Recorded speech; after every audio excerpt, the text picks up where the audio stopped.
হবে, কারণ নবীজির তরিকায় নাই। সেজদা এটা বড় একটা আল্লাহ খুশির কাজ না? সেজদা বড় দামি একটা ইবাদতের অংশ। এই সেজদা যদি কবরে দেয়, বট গাছের দেয়, কেন? নবীর তরিকায় নাই। আর নবীর তরিকা আপনি যদি বাথরুমে যান, তাও ইবাদতে পরিণত হবে। বাথরুমে ঢুকছেন, খালি মাথায় ঢুকবেন না, নবীর তরিকা মাথা ঢেকে যাবেন। নবীজির সুন্নাত বাথরুমে ঢোকার আগে বাম পা দিয়া ঢুকবেন, দোয়া পইরা ঢুকবেন, পইরা দোয়া পড়বেন, ঢুইকা দোয়া পড়বেন না পইরা ঢুকবেন? দোয়া পারেন না, বিসমিল্লাহ বইলা ঢুকবেন। কোন পা দিয়া? বাম পা দিয়া ঢুকবেন। বাথরুমে ঢুইকা বসবেন, হাঁটুর উপরে কাপড় উঠানো যাবে না, নবীর সুন্নাত। মক্কার কাফেরেরা মুশরিকরা কয় জঙ্গ নবী কেমন যে বাথরুমেরও নিয়ম শিখায়। বাথরুমে গিয়ে বসবেন, হাঁটুর উপরে কাপড় উঠবে না এবং বাম পায়ের উপরে ভর করে বসা সুন্নাত। আর এখন তো সোফা সেট লয়ে লইছে বাথরুমে, হ্যাঁ, চেয়ারের মধ্যে বইয়া কি আরাম। টেলিভিশন লাগা লইছে একজন, টেলিভিশন বয়ে বয়ে পত্রিকা পড়ে, ফ্যান এসি ফেসি লাগায়, শান্তি। ভাইরা আমার, রাস্তাঘাটে চলতে গেলে কোথায় একটু বাথরুমে যাবো, প্রস্রাব করব, যত আধুনিকতা ততই রসুলের দুশ্মনী। সুন্নতের বাইরে দাঁড়াইয়া প্রস্রাব করতে হবে, বসে করা যাবে না। বাথরুমে ঢুকছি, টয়লেটে ঢুকেছে, ওখানে গিয়ে করুন, হ্যাঁ নো হাই চেয়ার, হ্যাঁ নো বইয়ে কেমনে করুন? মইরে গেল প্রস্রাব করবো না, মইরে যাব, দাঁড়াইয়া করবো না। হুজুরেরা কয় এই জন্য শিক্ষিত যারা এরা মানে না। এবার ওই শিক্ষিতদের বন্ধুরা কইছে, পেনশাটাইওয়ালা গবেষকরা বলছে দাঁড়াইয়া প্রস্রাব করলে কিডনি ড্যামেজ হয়ে যায়। এবার চান্দুরা কই যাইব? কিডনির রোগী, সত্য কথা বললেন, কিডনির রোগী কমতেছে না ইদানিং বাড়তেছে? বিজ্ঞানীদের থিওরি, চিকিৎসা বিজ্ঞানীদের থিওরি স্পষ্ট। আজকে বাসায় গিয়ে গুগলে সার্চ দেন, দাঁড়াইয়া প্রস্রাব করলে কিডনি ড্যামেজ হয়, দাঁড়াইয়া পানি পান করলে কিডনি সমস্যা হয়। হুজুরেরা কইছি নবীর কথা মানেন নাই। আপনাকে বন্ধুরা, গুরু যারা পেনশাটাইওয়ালা আপনাদের গুরু, এরা বলছে এইবার কই যাইবেন? আমরা তো এই তথ্য নিয়ে বলতেছি, মনে করে না গাঞ্জা খায় বসে। চেহারা থাকলে মনে হয় গাঞ্জা খাই। একজনের তেঁতুল খায়, কেমন লাগে? ঠোঁটের মিসকলে বুঝো না? তো কেন বলেন হুজুর গো মাথা খারাপ, গাঞ্জা খান আপনি, ইয়াবা খান আপনি, মদ পান করেন আপনি, আর মাথা খারাপ আনবো না? হাজলামি করেন।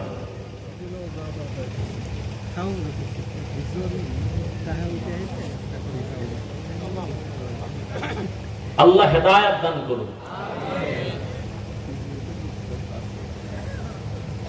ওয়ামা খালাকতুল জিন্না ওয়াল ইনসা ইল্লা লিয়াবুদুন। আল্লাহ বলেন ইবাদতের জন্য আমি মানুষ বানাইলাম। ইবাদত নবীর তরিকায় হতে হবে। খানা খাইবেন ইবাদত, ঘুমাইবেন ইবাদত। মদিনার নবী বলেন এশার নামাজ পড়ে যদি কেউ ঘুমাও, ঘুম থেকে উঠা যদি আবার ফজরের নামাজ আদায় করো, ঘুমাইয়া যত সময় তুমি কাটাইবা এই সময়টাও নেকের পাল্লায় ওজন দেওয়া হবে। তাহলে ঘুমটাও দেখছেন নি কত দামি। আর আপনি তো এখন ঘুমাইতে যাইয়ে সারা রাত মোবাইলের মোরাকাবা, ঠিক নেই? স্ত্রীর হক আদায় না পারলেও টেনশন নাই, মোবাইলের হক যথাযথ আদায় হচ্ছে। সারা রাত কবিরা গুনাহ, কবিরা গুনাহ, কবিরা গুনাহ। আমরা মোনাজাত ধরি বইয়া, মোবাইল ওয়ালারা রাতের বেলা মোনাজাত ধরে হইয়া। ঠিক নেই? আসেন, বেতের বাড়ি যখন শুরু হইব টের পাইবেন সেদিন। আল্লাহ কোরআনকে মিথ্যা মনে করছেন? ও যুবক, সারাটা রাত মোবাইল চালাইয়া শুধু গুনাহ করছো এতটুকুই না, বরং তুমি মোবাইল সারা রাত চালাবার কারণে তোমার চেহারার নূর নাই। এই বেটা, তোর বয়স মাত্র 26, তোর চেহারা থাকবে গোলাপের মতো, তোর চেহারা কার্টুন হয়ে গেছে কেন? তোর চেহারা মধ্যে আকর্ষণ নাই কেন? এই বেহায়া, নির্লজ্জ, তোর চেহারার দিকে তাকাইলে মায়া লাগে না কেন? 40 বছরের পরে তোর চেহারা ফাটা আসবে, তোর 26 বছরের চেহারা নষ্ট করছো কেন? আল্লাহর কসম করে বলে যাই, লিখে রাখ, তোর চেহারা পৃথিবীর কোন মেডিসিন দিয়া সুন্দর করতে পারবি না। একটা মেডিসিন আছে, যদি গুনাহ ছাইরা দাও, নেক আমল করো, আল্লাহর কসম তোর চেহারা আবার নূর ফিরে আসবে, আকর্ষণ ফিরে আসবে, লাবণ্যতা, উজ্জ্বলতা ফিরে আসবে। শুধু চেহারা নষ্ট করছো? ফার্মেসি হসপিটালে গিয়ে পরীক্ষা কর, তোর কিডনি, চোখের পাওয়ার, কানের পাওয়ার, যৌবন, জীবন, লেখাপড়া, মা বাবার সাথে সুন্দর আচরণ সব ধ্বংস করে ফেলেছো এই মোবাইল দিয়ে। কানের পাওয়ার নেই, আম্মা জানকা ভাত খাবি না কয় গোসল কইরা লাইছে, কানের পার্স নষ্ট করে ফেলেছে। আল্লাহ এগুলো দিছে, একটা মেয়াদ দিয়ে দিছেন এই পার্স গুলো, মেয়াদ শেষ হওয়ার আগে এটারে নষ্ট করে ফেলেছো গুনাহ কইরা। সারা রাত দরজা বন্ধ, জানালা বন্ধ, গুনাহ করো। তবে ভয় রাখিস, কোন সময় রাতের গভীরে গজব পড়ে ঘরের মধ্যে, তোর গুনার কারণে গজব আসলে তুই একা ধ্বংস হবি না, পুরা ঘর বাড়ি আগুন লেগে শেষ হয়ে যাবে। তোর এক পাপের পাপির কারণে সবাই কষ্ট পাবে। এই শিশু বাচ্চার কোনো অন্যায় হয়? ওর অসুস্থতা কেন? ওর পাও ভাঙ্গে কেন? বাবার অপরাধ, মায়ের অপরাধ, ভাই বোনের অপরাধের কারণে বাচ্চা কষ্ট পায়।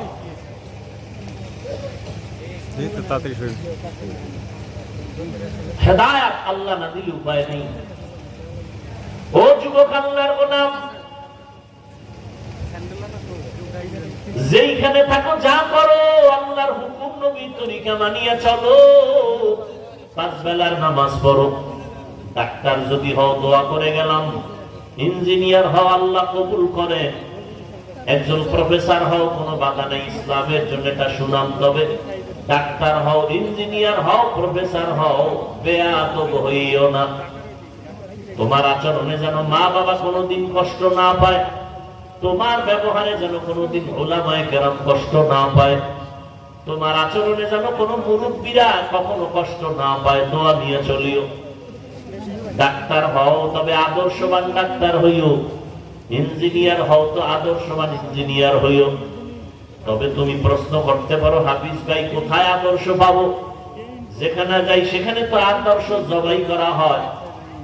জমিনে একমাত্র নিরেট নির্ভেজাল আদর্শ সঠিক যদি পাও, মদিনাওয়ালার আদর্শ হলো সঠিক আদর্শ। ওই আদর্শটা গ্রহণ করো। আর এই বিষয় আদর্শ খুঁজতে গেলে আম্মাজানের কাছে যাইও, তোমার কলিজার মা। ইমাম গাজ্জালী বিশ্ববরেণ্য দার্শনিক, বড় বুজুর্গ, বড় আল্লাহওয়ালা, বড় আলেম, তিনি বলেন প্রত্যেকটা সন্তানের জন্য প্রাথমিক শিক্ষিকা হলো তার মা। ও পর্দার আম্মা জানেরা, এই দুনিয়াতে যত ভালো ভালো সন্তান আছে সব হলো আপনাদের অবদানের কারণে। এসপি সাহেবের ব্যবহার ভালো, ডিসি সাহেবের ব্যবহার ভালো, চেয়ারম্যানের ব্যবহার ভালো, মাওলানা সাহেবের ব্যবহার ভালো, এগুলো তার ব্যক্তিগত কোনো বাহাদুরি না, সব হলো মায়ের অবদান। মায়ের ব্যবহার আর আদর্শ ভালো হওয়ার কারণে সন্তান ভালো হয়। এরে আম্মা জান, আপনার সন্তানটাকে ডাক্তার বানাবেন, তবে আদর্শবান ডাক্তার বানায় যান। আপনার অবদানের কারণে সন্তান ভালো হবে, আপনার আখলাকের কারণে সন্তানের চরিত্র ভালো হবে। আজকে এখানে প্রায় 15 জন ছাত্রর মাথায় পাগড়ি দিলাম, এরা কোরআনের হাফেজ হয়েছে। আজকে খবর নিয়ে দেখেন তার মা বাবার কলিজা কত ধন্য, তারা কত আনন্দিত যে তার সন্তানটা হাফেজ হয়ে গেছে। ওরে সন্তানের মা বাবা, মনটা কি চায় না আপনি একজন আলেম হাফেজের মা হয়ে কবরে যাবেন? আপনি আলেম বানাইতে পারলে ভালো, না বানাইলে আপনি গুনাহ হবে না। তবে সন্তানটাকে আপনি আদর্শ একজন মানুষ বানায় যান। ডাক্তার বানাবেন, আল্লাহর কোরআন পড়ায় সুন্নাত অনুযায়ী সন্তানটাকে যদি ডাক্তার বানায় যেতে পারেন, ওই সন্তান ডাক্তারি করবে, আবার কোরআন পড়িয়া মা বাবার জন্য ফাঁকে ফাঁকে দোয়া করবে, নামাজ পড়বে। দুনিয়ায় আপনার সুনাম ঠিক থাকবে, আখিরাতেও নাজাতের জরিয়া হয়ে যাবে। আজকে থেকে তওবা করেন, আল্লাহ তো তওবার দরজা খুলে রাখছেন। ও যুবক বাবারা, তওবা করো, মনেরে বুঝাও। তোমার মতো আমার মতো কত যুবক স্কুল কলেজে পড়িয়াও নামাজ ছাড়ে না, তুমি আমি পারবো না কেন? আজকে থেকে তওবা করো আর মনে মনে বলো, আল্লাহ বুঝি তোমার আমার গুনার কারণে বেজার হয়ে গেছেন, এ কারণে তোমার চোখে পানি নেই, তওবার নিয়ত আসে না। মনেরে বুঝাইয়া রেডি হয়ে যাও, মনে মনে আল্লাহকে ডাকো, হে আল্লাহ, জীবনটা গুনায় কাটায় দিলাম, আমার গুনার খবর আমার মা বাবায় যদি জানতো, কেউ আমার সম্মানের নজরে দেখতো না। আয় আল্লাহ, আপনি আমার গুনার খবর ভালো করে জানেন। গুনার কারণে আমার হাত নাপাক, আমার চোখ নাপাক, জিহ্বা নাপাক, অন্তর নাপাক। আয় আল্লাহ, এই গুনাহ নিয়ে যদি আমি মরণের বিছানায় যাই, আল্লাহর কোরআন সত্য, নবীর কথা সত্য, নেক আমলওয়ালাদের জন্য জান্নাত, গুনাহগারের জন্য জাহান্নাম। আজকে সারা দুনিয়ার মানুষ, বিশেষ করে আমার বাংলাদেশের মানুষ, রৌদ্রের তাপে পাগলের মতো হয়ে গেছে। এতটা সূর্যের গরম বেড়ে গেছে, আরো নাকি বাড়বে। মানুষগুলো বেকারার হয়ে যাইতেছে, বুড়া মানুষগুলো কষ্ট পায়, ঘরের মা বোনেরা কত কষ্ট। এসির বাতাসটা পর্যন্ত এখন ঠান্ডা নাই বললে চলে। আরো যদি গরমের মাত্রা বেড়ে যায়, না জানি কি উপায় হবে। সেদিন এক আল্লাহর বান্দা বলেন, উত্তরবঙ্গে এত পরিমাণ গরমের তাপ, রাস্তার যে পেজ গুলো ডালাই দেওয়া সব গইলে গেছে, গাড়ি চলে চাক্কার সাথে ওই পেজ গুলো লেগে যায়। এত গরম রে বাবা, যারা গুনাহ নিয়ে কবরে যাবে, আল্লাহ পাক রব্বুল আলামিন তাদের সূর্যের গরমের মধ্যে ফালায় দিবে। এই সূর্যটা মাথার উপরে নেমে আসবে। সূর্যটা এখন 9,30,00,000 মাইল উপরে দূরের থেকে তাপ দেয়। কিয়ামতের ময়দানে মাথার উপরে যখন চলে আসবে, বলো বাবা তখন কি উপায় হবে? সূর্যের গরমে মাথার মগজগুলো টাস টাস করে ফুটে যাবে। ও আল্লাহর গোলাম, সূর্যের গরমে জমিনটা তামা হয়ে যাবে। অপর দিকে জাহান্নামের আগুনের গরম, নবীরা পর্যন্ত যাদের গুনাহ নাই কান্নায় বেকারার হয়ে যাবে। ও যুবক বাবারা, আল্লাহর কোরআনটা যদি মিথ্যা মনে করো, প্রমাণ দাও, একটা ভুল বের করে দাও, এখন দাড়ি ফালায় দিব, নামাজ বন্ধ করে দিব, কোরআন গুলো জ্বালায় দিব। আর যদি বলো না কেউ পারে না, আমরাও পারবো না, তো পায়ে দিলে বললাম তওবা করো, ফিরে আসো। কোন দিন মরণ হবে জানা নাই। এমন একটা দিন নাই যে বাসের নিচে যুবকের লাশ নাই, পানির নিচে যুবকের লাশ, ঘুমের বিছানায় যুবকের লাশ। দিন দিন যুবকের মরণের খবর। ও বাবারা, কয়দিন আর দুনিয়াতে বাহাদুরি করবা, বাঁচবা? এখন থেকে তওবা করে নাও। মরিয়া গেল আর নামাজ ছাড়বা না, মা বাবারে আর কষ্ট দিবা না, ওলামায়ে কেরামের পরামর্শ নিয়ে নবীর তরিকা মানিয়া চলবা, মুরব্বীদের দোয়া নিয়ে চলবা, খারাপ ব্যবহার করবা না। আল্লাহর কাছে মনে মনে বলো আর ডাকো, হে মালিক, আপনার হায়াতের মালিক, আপনি রিজিকের মালিক, আপনি ইজ্জতের মালিক। ও আল্লাহ, জীবন ভর কত অন্যায় করেছি, আপনি রাগ করিয়া পানিও বন্ধ করেন নাই, আপনি বাতাস বন্ধ করেন নাই, বেইজ্জতির লানতের মালা গলায় দেন নাই। আজকে ভুল বুঝতে পেরেছি, আর কোনোদিন অপরাধের কাছে যাব না। নামাজ কত ছাড়লাম, আজকে থেকে ছাড়বো না। বেপরদায় চললাম, আজকে থেকে আর চলবো না। মা বাবার দোয়া নিয়ে চলবো, ওলামায়ে কেরামের পরামর্শ নিয়া নবীজির তরিকা মেনে চলবো। তওবা সবার কপালে নসিব হবে না। আল্লাহ যাদের কবুল করবেন তারা তওবা করবে।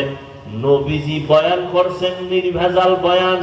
আবু জাহাল কালেমা পড়ে নাই, আর ওমরের মতো বান্দা নবীকে জবাই করতে আসিয়াও কালেমা পড়ে ফেলেছে। এই জমিন আবু জাহালের মতো কিছু পাথরওয়ালা অন্তরের মালিক হাজারো বয়ান শুনে তওবা করবে না, বরং বাইরে গিয়া আরো সমালোচনা করে গুনাহ করবে। আর একদল ওমরের মেজাজওয়ালা মানুষ, এদের অন্তরের মধ্যে হঠাৎ যখন ভয় চলে আসবে, আরে আমি তো দুনিয়া চিরদিন থাকবো না, আজকে আমার মা বাবা ভাই বোন বাড়ি গাড়ি টাকা পয়সা যাই দেখি, মরণকালে সাদা কাফন ছাড়া কিছুই সঙ্গে যাবে না, ওই বাগানে আমাকে রেখে সবাই চলে যাবে, ওই অন্ধকার কবরে গুনাহ নিয়ে গেলে দুই পার্শ্বের মাটির চাপ, ওই কবরে জাহান্নামের গরম, একটা পেটের বাড়ি সইতে পারি না, মশার কামড় সইতে পারি না, গুনাহ নিয়ে কবরে গেলে মাটির চাপ কেমনে সহ্য করব। এইভাবে চিন্তা করিয়া কত আল্লাহর বান্দা তওবা করে ফেলবে, চোখে পানি আসবে।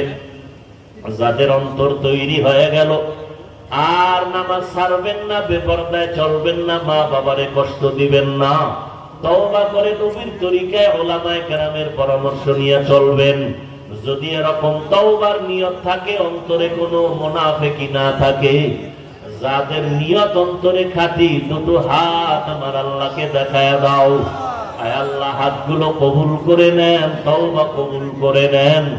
আয় আল্লাহ, আমাদের তওবা কবুল করে নেন, তওবার উপরে মজবুত হইয়া চলার মতো তৌফিক দান করেন, শয়তানের ধোঁকা থেকে আমাদের হেফাজত করেন, আমিন।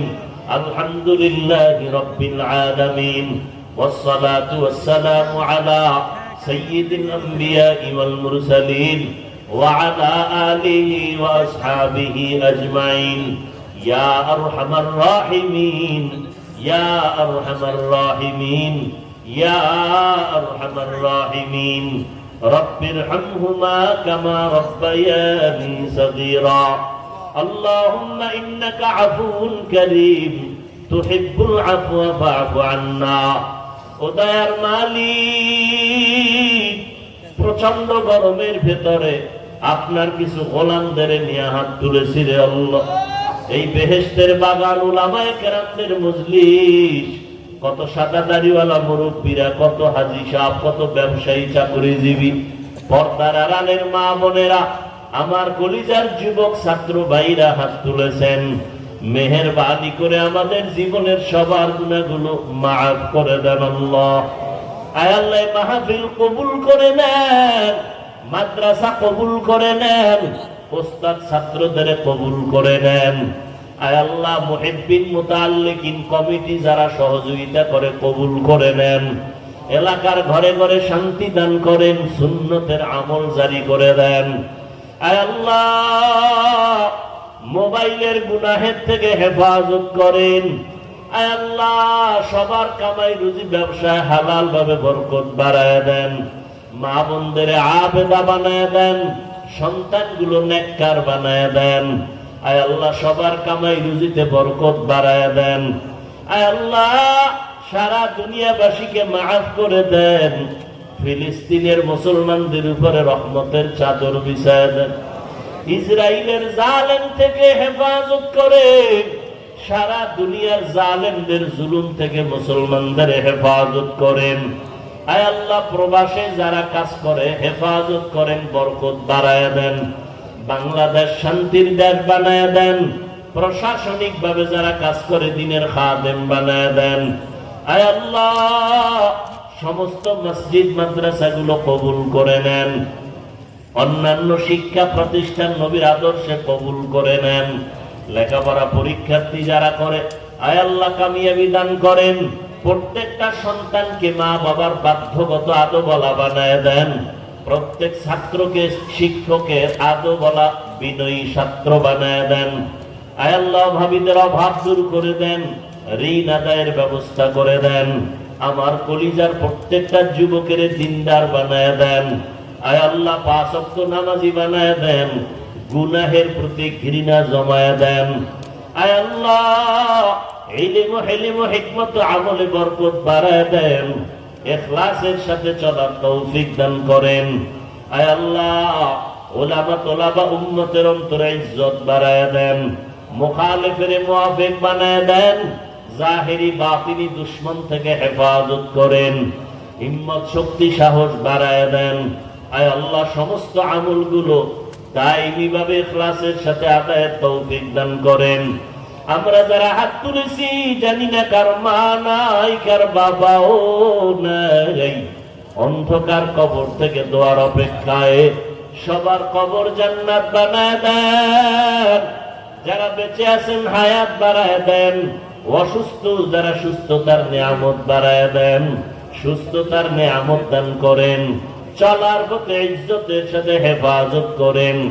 আপনার পছন্দের বান্দা কবুল করে নেন, সারা দুনিয়ায় খিদমতের জন্য নিরাপদে কবুল করে নেন। আয় আল্লাহ ময়দানে, আয় আল্লাহ কামিয়াবির সাথে আপনি প্রোগ্রাম কবুল করে নেন। আয় আল্লাহ মেহেরবানি করে ঈমান ও আমলের শক্তি বাড়ায় দেন, সুন্নাতওয়ালা জিন্দেগি দান করেন। আয় আল্লাহ নবীজির রওজা বাইতুল্লাহ জিয়ারতের ব্যবস্থা করে দেন। আয় আল্লাহ আমাদের মুরব্বীদের হায়াত বাড়ায় দেন, আম্বিয়ায়ে কেরাম, সাহাবায়ে কেরাম, শুহাদায়ে কেরাম, আউলিয়ায়ে কেরামদের মাকাম জান্নাতে বাড়ায় দেন। উলামায়ে আহলে হকের বিজয় দান করেন, মিথ্যা মামলা থেকে চিরমুক্তির ব্যবস্থা করে দেন। আল্লাহ নবীজির মুহাব্বতে মা বোনদের কবুল করে নেন। আয় আল্লাহ নবীজির সুন্নাতওয়ালা জীবন আমাদের দান করেন। হাসবুনাল্লাহু ওয়া নি'মাল ওয়াকিল, নি'মাল মাওলা ওয়া নি'মান নাসির। ওয়া সাল্লাল্লাহু তাআলা আলা খাইরি খালকিহি মুহাম্মাদিন ওয়া আলিহি ওয়া আসহাবিহি আজমাইন। আমিন আমিন আমিন বিরহমাতিকা ইয়া আরহামার রাহিমিন। আগে বলবেন না।